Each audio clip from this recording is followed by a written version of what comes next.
Okay, we just finished up changing fractions to decimals, and hopefully remember we do that by dividing, right? You take the numerator or the top number and you divide it by the bottom number, okay? Well, this time we're going to do just the opposite. We're going to take decimals and we're going to change it to fractions, okay?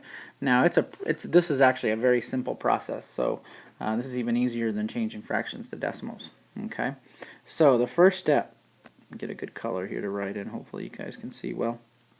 Alright, so the first part, you're going to write the number before the decimal, okay? So write the number before the decimal, okay, as the whole number. Okay, that's what it is. It's the whole number. So when you look at your problem, okay, so we have 23.15 or 23 and 1500ths. Okay, the number before the decimal, the 23, is still going to stay as the whole number. So if you see down here, we wrote it as the whole number. Okay. Next part, write the number after the decimal as the numerator.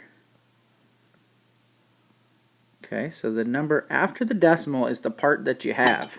So the 0.15 or the 15, okay, that's the part after the decimal. You're going to write that as the top part of your fraction. Okay. Now, you're going to write now the place value. Okay, so the place value that the number ends in as the denominator. Okay, well, what does that mean? That means that you're going to look at your number, okay, the number after the decimal, and the very last part, okay, the last number, okay, the 0.15, so the place that the 5 is in, that is what you're going to write as your numerator. So what does that mean? The 5 ends in the hundredths place, so because it's hundredths, you're going to write 100 as the denominator. Okay, that's it. So we have 23.15 and the 5 ends in the hundredths place, so we put 100 as the denominator. Okay, now the last part is where you're going to have to do a little bit of work. Okay, step 4, you're going to reduce if you can. Okay, reduce if possible.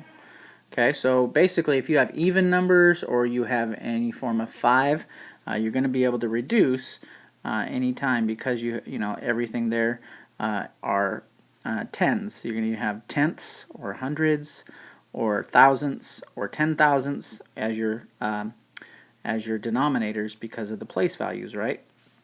All right, so take a look at the try these down there and see what you got.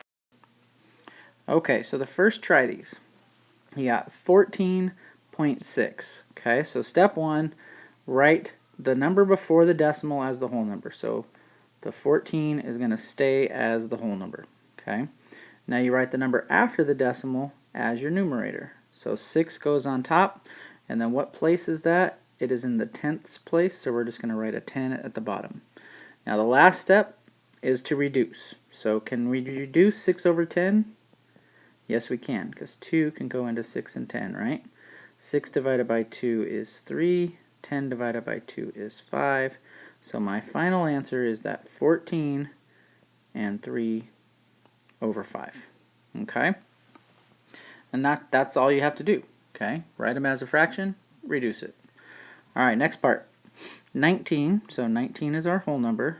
Okay? And we have 40 after the decimal. Now here's a little trick, right?